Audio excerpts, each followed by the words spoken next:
question. Have you noticed that 2020 was completely insane? I have been stuck indoors for about months now, and I'm sick and tired of it. And one thing that I like to do to get away from this is entertainment, and one of that thing is movies. Even though so far, TV has been filling the void for me, thankfully. With Rick and Morty at the back half of season 4 being pretty good, and I won. I went for season 5 to have a buddy cop duo with Bird Person and Rick. I don't know why. I think it'd be cool. And also we had a Clone Wars come back along with the Marta sisters. We don't talk about the Marta sisters. And also a surprise but a welcome one, this brand new show called Woke, which I implore anyone to watch, which is pretty cool. The talking objects might be a little bit weird, but I grew up with Annoying Orange, so I don't even know. Annoying Orange is coming to Cartoon Network in a brand new show. How the hell did this get to Cartoon Network? And The Mandalorian obviously did not disappoint. So, with my local Cinemark closed, and sadly I can't watch the trailer where it sucked itself off to Coca-Cola, I'm gonna go over my top 10 movies of this year, which I mainly watched indoors. Good man, what you gonna do? Dude, I gotta be honest, I didn't even know this. I forgot, this came all the way back in January. When the world made sense. All right, what's the catch? It doesn't matter who we are. What matters is our plan.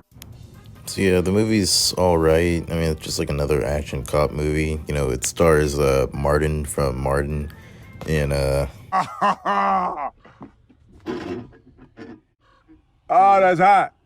That's hot. So yeah, I probably wouldn't have watched this movie if I didn't see the other two. So let's move on to number 9. Why, that didn't take too long. It's only 10 o'clock. Surprisingly, I was able to watch this in theaters, but okay, I only went to go see this movie for 2 reasons. 2 reasons. One was because of John David Washington, and the second was for Christopher Nolan. And I'll say it, only one of them did their job well. And that one was John, because I don't think Christopher Nolan knew what he was doing when he made this. Because they're trying to do time travel, like with like bullets and guns, and I don't know, it doesn't make any sense at all. There's only, like, this has to be the one movie, like the only movie I fell asleep to, and there's only one other movie that could do that, and that was Brave. And I sat through that, and I okay, whatever. Number 8. Though I tried to be aloof when you pushed me off the roof, I feel our romance is dead. Birds of Prey was fine. It's not good. It's not bad. I don't really know what to say about this. I'm just glad I saw this with my friends, or else I probably wouldn't have liked it. And also another thing, it's weird to me because in the movie they call it Birds of Prey, even though they meet up as a group at the end of the movie, which is kind of weird. I don't get it. And also, the only one good character in this is Huntress. Can we just make a Huntress movie, please? I don't know. Let's just get to the next one. Diana's a remarkable woman. She's a valued friend. She's standing right behind me, isn't she? Don't let that stop you. Wonder Woman 89 is good, but it can be better. Okay, so I already have a review of this movie, so you can just check this out after you're done watching this. But I was thinking, what if, okay, so this is like 84, so what if there was like a little Bruce Wayne that made the wish of, I want my parents to come back? And what if he had to renounce that wish, like seeing them for a quick second and then losing them? How funny would that actually be? We ain't stupid enough to help kill the Guardians of the Galaxy. The whole dang Nova Corps be on us. The Old Guard was pretty good. I mean, like, it was, actually, I feel like this is basically gonna be like the Eternals in the MCU, but like less darker, basically. And also the battle axe basically reminds me of Thor in Infinity War. So yeah, it's pretty decent. You know, kind of forgettable now. I mean, like, it's all right. It's like a decent watch for Netflix. Are you? Now, Buzz, what could Andy possibly get that is worse than you? I bet some of you are wondering, why did I put this so high? And others might be asking, what the hell is this? And I gotta say, I full-heartedly love this movie. Basically, it's like my family thought, why not we watch it like a fun Christmas film, you know, like with like a full black cast, being a musical and all that. And honestly, I loved it. Like Jingle Jangle has to be like it's an amazing musical, and I love it full-heartedly. I mean, like Forrest Whitaker is awesome in this movie. I just love how creative it is with like the storytelling and the dancing and just the music that they put into this with the creations and the characters. I mean, I don't know. I just feels like something magical that's put into it, like actually like actual heart into this movie, and I just love what they did with this, honestly. Now, let's get to the number 4 spot. Listening to Hamilton on shuffle, Alexander in non-stop. I'm not throwing away my shot.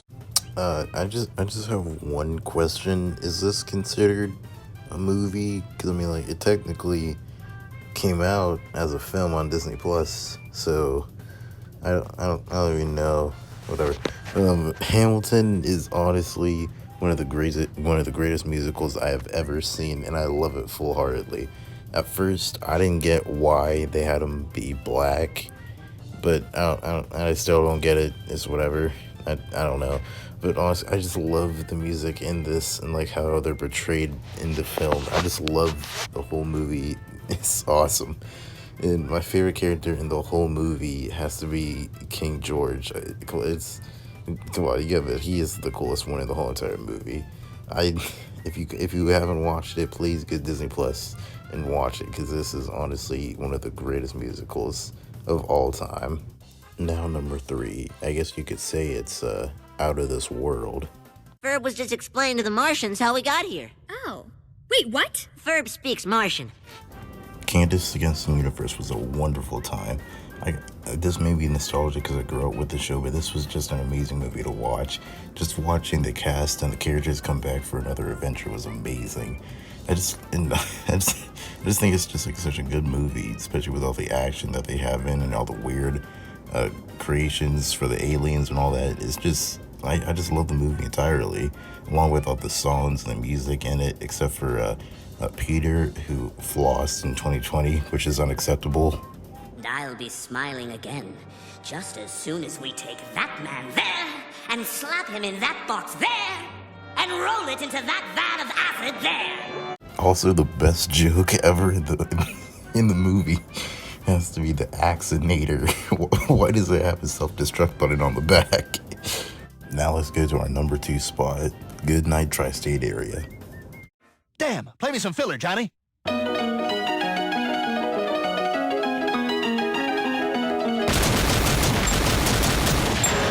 Okay, they're dead, all right?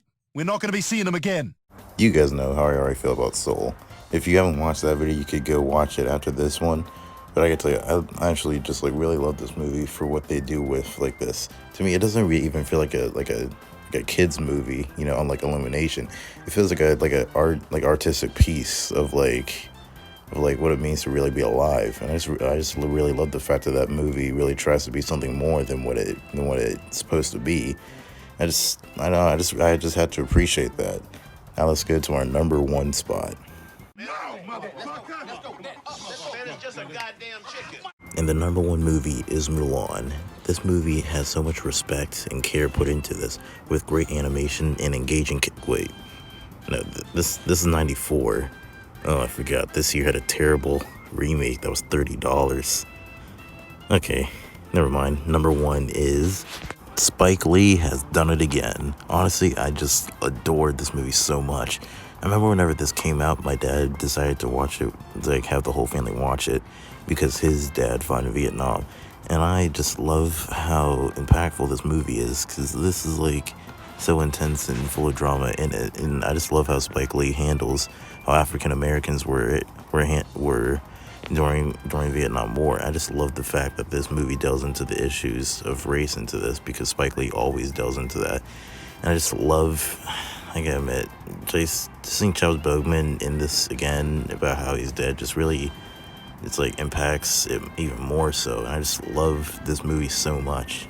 And I just implore anybody to go watch this movie, please. So those are my top 10 movies of 2020. I hope that 2021 has better films in it. And tell me how you guys feel about the list. If, like, what movies would you put in there and what would you guys want to take out? Don't forget to like, comment, and subscribe. Thanks for coming to my TED Talk, and I'll see you guys next time.